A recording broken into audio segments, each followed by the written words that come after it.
Indonesia negara hukum. Zaman sekarang banyak sosial media.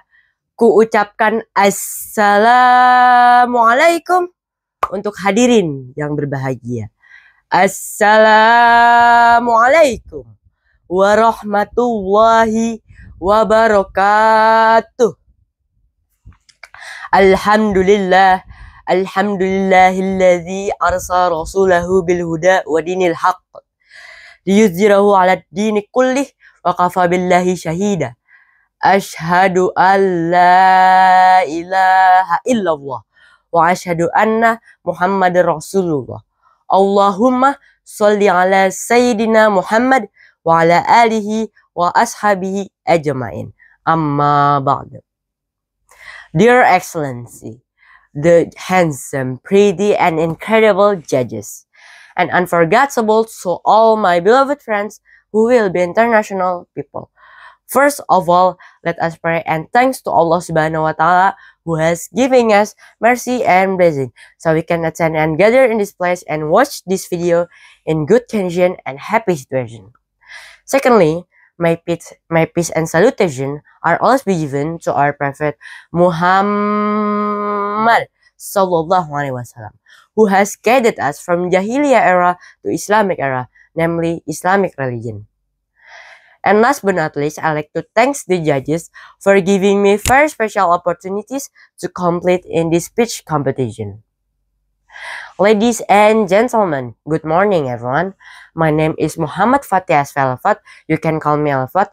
I'm from Junior High School of Nurul Fajri, standing here before you all to deliver my speech. I hope you are feeling as amazing as I am right now. Today, I will talk about how to be ethical on social media. So let's move on to Indonesia language. Jadi perkenalkan, nama saya Muhammad Fatih Asfalafat, bisa dipanggil Alfat. Saya berasal dari SMP Nurul Fajri yang akan menyampaikan ceramah yang bertemakan etika dalam bermedia sosial. Di zaman sekarang, zaman ini penuh dengan kecanggihan. Ada AI di mana-mana, pendidikan di mana-mana. Mau belajar, tinggal lihat YouTube. Mau order makanan, tinggal buka Gojek. Mau dengerin musik, tinggal buka Spotify. Dan masih banyak lagi.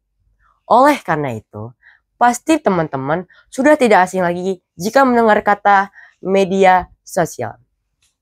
Mungkin di pikiran teman-teman sudah terbayang aplikasi seperti Instagram, TikTok, YouTube, Facebook, dan lain-lain. Yap, Instagram dan kawan-kawannya itu ada termasuk aplikasi media sosial. Tetapi, bang, kak, aku belum ngerti sosial media itu kayak gimana. Tolong jelasin kak. Oke, aku bantu jelasin ya.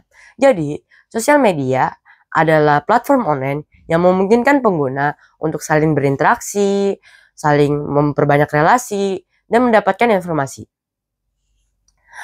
secara virtual. Media sosial ini banyak sekali manfaat yang bisa kita ambil. Tetapi, dalam bermedia sosial, kita juga harus memiliki etika dalam memainkannya. Kenapa?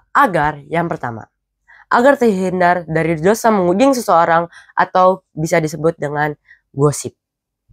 Nah, teman-teman tahu kan di sini kalau misalnya dosa ghibah itu setara seperti dosa saat kita ngapain? Nah, Allah berfirman pada surat Al-Hujurat ayat 12 yang berbunyi, A'udzubillahi minasyaitonir rajim. Bismillahirrahmanirrahim. Ya ayyuhalladzina amanu jtanibu katsiran minadh-dhonn. Inna ba'dadh-dhonni ismu wa la tajassasu wa yaqtab ba'dukum ba'dha. Ayuhibbu ahadukum ayyakulalah ma akhihi maitan fakarihtumuh. Wattaqullah innallaha tawwabur rahim. Wahai orang-orang beriman, jauhilah banyak prasangka. Sesungguhnya sebagian prasangka itu adalah dosa. Janganlah mencari-cari kesalahan orang lain. Dan janganlah di antara kamu yang mengunjing sebagian yang lain. Apakah di antara kamu yang suka memakan daging saudaranya sendiri yang telah mati? Tentu kamu merasa jijik. Bertakwalah kepada Allah Subhanahu wa taala. Sesungguhnya Allah Maha Pengasih lagi Maha Penerima Taubat. Nah, teman-teman, jadi gosip itu dosanya setara seperti dosa kita saat memakan daging saudara kita yang telah mati. Ih, serem ya. Nauzubillah min dzalik. Mudah-mudahan kita tidak pernah melakukan gosip ya teman-teman. Oke, jadi yang kedua yaitu adalah untuk melatih lisan kita agar tetap bersih. Islam secara turun-temurun sudah melatih anak mudanya untuk melatih agar lisannya itu tidak mengeluarkan kata-kata kasar. Tetapi seiring seiring perubahan zaman di era digital saat ini, lisan tersebut sudah berubah menjadi jari yang mengetik. Rasulullah SAW bersabda, barang siapa yang mengiman kepada Allah Subhanahu wa taala dan hari akhir, maka dia harus berkata baik atau diam. Hadis riwayat Bukhari dan Muslim.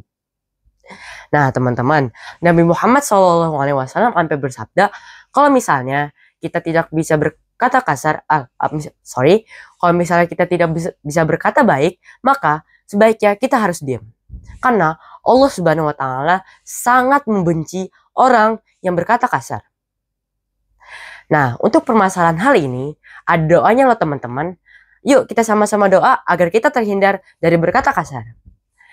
Bismillahirrahmanirrahim. Allahumma jasamti fikran wa nutaqi zikran. Ya Allah, jadikanlah diamku berfikir dan bicaraku berzikir. Amin. Dalam perspektif Islam, media sosial ini bisa dimanfaatkan sebagai sarana menyampaikan dakwah, menyampaikan ilmu pengetahuan, dan mempererat silaturahmi. Tentunya akan mendapat pahala. Jika seseorang memiliki amal baik yang banyak, maka seseorang itu akan melesat maju melewati jembatan Shirathul Mustaqim. Tetapi jika seseorang itu memiliki banyak dosa, maka seseorang itu akan jatuh meleset melewati jembatan Shirathul Mustaqim. Teman-teman mau melesat atau meleset nih? Melesat. Kalau mau melesat, jangan pada gibah ya. Nah, jadi kesimpulan ceramah saya pada siang hari ini yaitu latihlah etika dalam bermedia sosial. Karena setiap konten atau komen yang kita buat di media sosial akan bisa dilihat oleh Allah Subhanahu wa taala dan akan menjadi jejak digital yang akan bisa dilihat oleh seluruh orang yang akan di muka bumi. Gunakan media sosial ini sewajarnya saja ya teman-teman. Jangan sampai media sosial ini digunakan sama orang-orang yang tidak memiliki etika dalam memainkannya. Semoga kita termasuk orang-orang yang memiliki etika dalam bermain media sosial. Amin. Maybe this is all for my speech. I'm sorry if I so mistake and thank you very much on your next attention. The last SAU. Prima di tutto, pergiamo e ringraziamo intelligente. Wassalamualaikum warahmatullahi wabarakatuh.